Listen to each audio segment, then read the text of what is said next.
नमस्ते दोस्तों।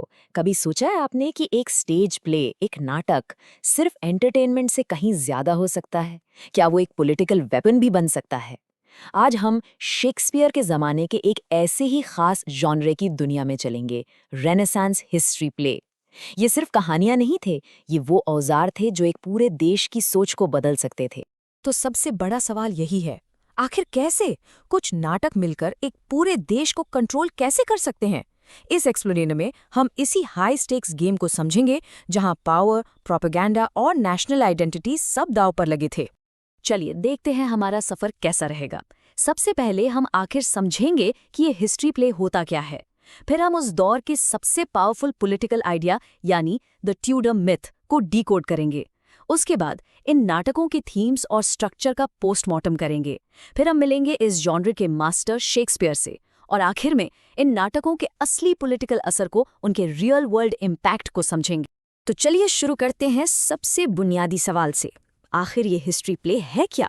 आइए इस जॉनरा की डेफिनेशन को ठीक से समझते हैं और जानते हैं कि ऐसी क्या बात थी इनमें जो इन्हें इतना जरूरी बनाती थी।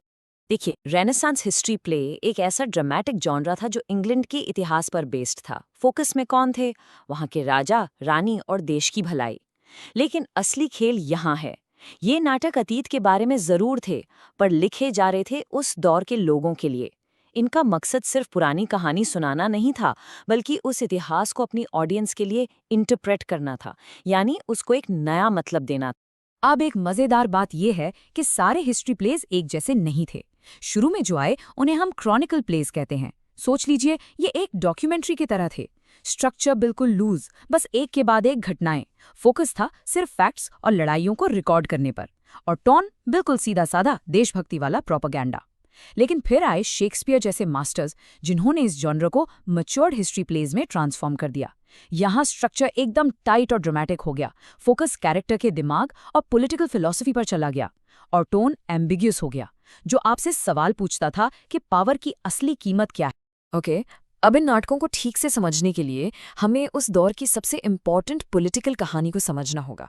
ये एक ऐसी ऑफिशियल स्टोरी थी जिसने पूरे जॉनरा को शेप किया। हमारा अगला सेक्शन इसी पर है, द ट्यूडर मिथ की ताकत। तो ये ट्यूडर मिथ क्या था? ये उस दौर का सबसे बड़ा पॉलिटिकल प्रोपेगेंडा था। एक ऐसी कहानी जो सबको सुनाई जाती थी। इसके हिसाब से ट्यूडर परिवार को इंग्लैंड पर राज करने के लिए खुद भगवान ने चुना था। क्यों? ताकि वो वॉर्स ऑफ द रोजेज नाम के भयानक सिविल वॉर को खत्म कर सकें। मतलब बिल्कुल साफ था, अगर आप ट्यूडर राजा या रानी के खिलाफ जाते हैं तो आप सीधे भगवान के खिलाफ जा रहे हैं।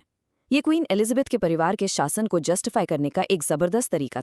और ये पूरी कहानी, पूरा मिथ 4 सिंपल स्टेप्स में सुनाया जाता था। स्टेप 1, एक मूल पाप हुआ। सही राजा किंग रिचर्ड II को गद्दी से हटा दिया गया। Step 2, chaos. इस पाप की सजा में देश में खूनी सिविल वॉर यानी वॉर्स ऑफ द रोजेज शुरू हो गया। Step 3, the saviour. जब सब कुछ बर्बाद हो रहा था, तब भगवान ने हेनरी ट्यूडर को एक मसीहा बनाकर भेजा। उसने बुराई के प्रतीक रिचर्ड III को हराया। और final step 4, the divine rule. Henry Tudor ने ट्यूडर डायनेस्टी की शुरुआत की और देश में फिर से शांति और व्यवस्था कायम हुई। यही थी वो ऑफिशियल स्टोरी जो सबके दिमाग में बैठा दी गई थी। आप सोच रहे होंगे, ये राइटर्स इतना कुछ लाते कहाँ से थे? वो कोई गूगल सर्च नहीं करते थे। वो उस वक्त मौजूद हिस्ट्री की किताबों से ही अपनी कहानियां उठाते थे। उनके 2 मेन सोर्स थे।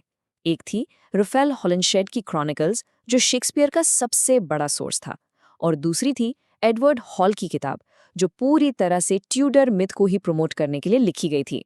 चलिए अब इन नाटकों के अंदर झांकते हैं, इनका पोस्टमार्टम करते हैं और देखते हैं कि इनके कॉमन थीम्स क्या थे और इनका स्ट्रक्चर आम नाटकों से कितना अलग था। इन नाटकों में कुछ आइडियाज बार बार आते थे। पहला, डिवाइन राइट ऑफ किंग्स, यानी राजा धरती पर भगवान का रिप्रेजेंटेटिव है। दूसरा कॉन्सेप्ट बहुत ही इंटरेस्टिंग है, द किंग्स 2 बॉडीज।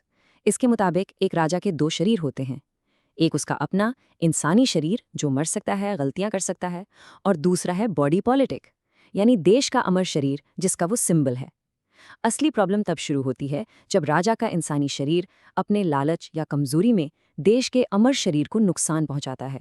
इसके अलावा ऑर्डर वर्सेस केओस का थीम तो था ही, और आखिर में मैकियावेलिनिज्म, यानी नैतिकता और क्रूर राजनीति के बीच की टक्कर। और इनका स्ट्रक्चर वो भी आम नाटकों जैसा नहीं था। ये अक्सर कई सालों की कहानियां कहते थे, टाइम को फास्ट फॉरवर्ड कर देते थे और राजा महाराजाओं के सीन्स के बीच में अचानक आम लोगों के सीन्स डाल देते थे। ऐसा इसलिए ताकि ऑडियंस को पूरे देश की तस्वीर दिखे कि कैसे राजा के फैसलों का असर एक आम आदमी की जिंदगी पर पड़ता है।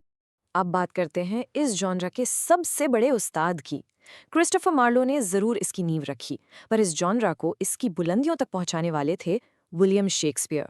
शेक्सपियर से ठीक पहले क्रिस्टोफर मार्लो ने अपने नाटक एडवर्ड सेकंड से एक नया रास्ता बनाया। उन्होंने इतिहास को सिर्फ लड़ाइयों की लिस्ट नहीं बल्कि एक पर्सनल ट्रेजेडी के रूप में दिखाया। उनका फोकस एक कमजोर राजा के दिमाग के अंदर चल रहे तूफान पर था। ये एक गेम चेंजर था। शेक्सपियर ने 2 महान टेट्रालॉजीज लिखी, यानी 4-4 नाटकों के 2 साइकिल। पहला cycle Wars of the roses की पूरी भयानक कहानी बताता है। हेनरी VI के नाटकों से शुरुआत होती है, जहां हम देखते हैं कि कैसे एक कमजोर राजा के राज में देश सिविल वॉर में डूब जाता है, भाई भाई का दुश्मन बन जाता है।